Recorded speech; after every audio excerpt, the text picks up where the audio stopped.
السلام عليكم ورحمة الله وبركاته. أعوذ بالله من الشيطان الرجيم. بسم الله والحمد لله.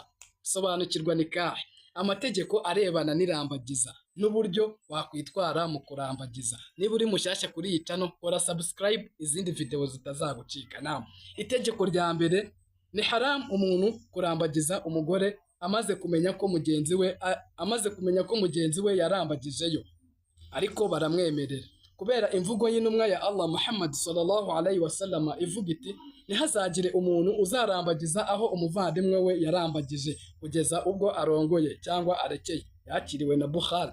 Itegeko rya kabiri ni haram kurambagiza umugore uri muri eda ya mugenzi wawe ukoresheje imvugo yeruye, kubera imvugo ya Allah igira iti nta kibazo kuri mwe kubyo muzaba mwakoze bijyanye no kurambagiza abagore bari muri eda mu mvugo ziteruye. Suratul Baqara